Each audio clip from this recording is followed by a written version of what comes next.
I've heard of something called clean coal. Yes. What is that? Clean coal is when you actually use the coal technology, but you actually take out the byproduct.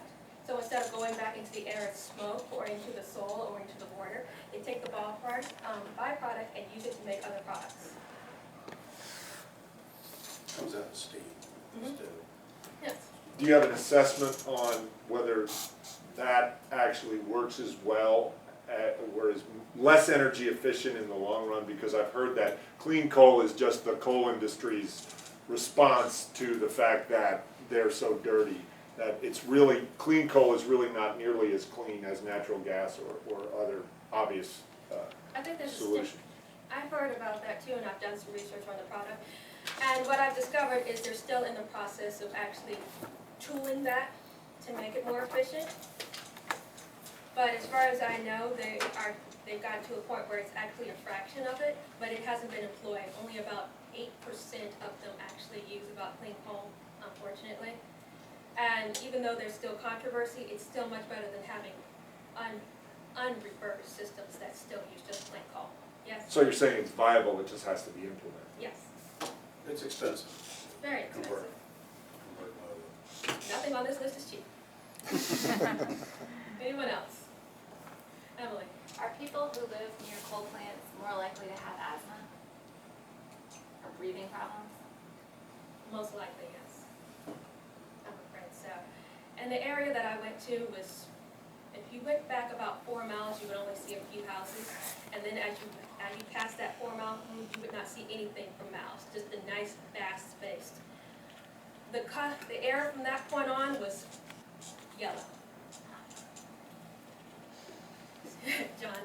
Another question, I just suggested if you really want to overcome your Toastmasters public speaking fears, go to a club in West Virginia and give this talk instead of in Chapel Hill, North Carolina. You don't even have to do that, just take it to Asheville.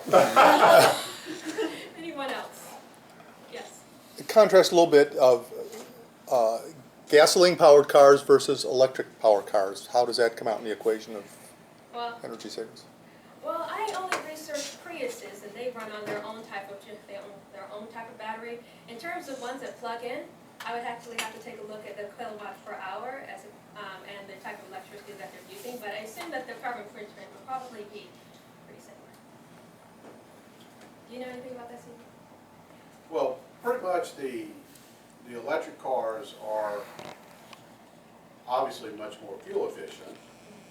They don't take as much coal because what you do is you plug the car in at night when it's off-peak hours, and that's what they'll do. So you're not using as much electricity as if you were in the middle of the day charging your car. That would be totally different scenario.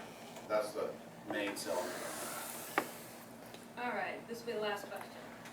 In your research, did you find out see if they're going to start making the use of solar and wind more affordable to people, to the average person? Because you did say it's very expensive, and we've researched it ourselves and it was Well, the unaffordable. companies themselves are actually going to be doing it. The power companies themselves are going to be doing the transfer over, and they're going to be receiving sort of, let's call them tax benefits, if they go ahead and have a certain percentage produced from renewable energy sources.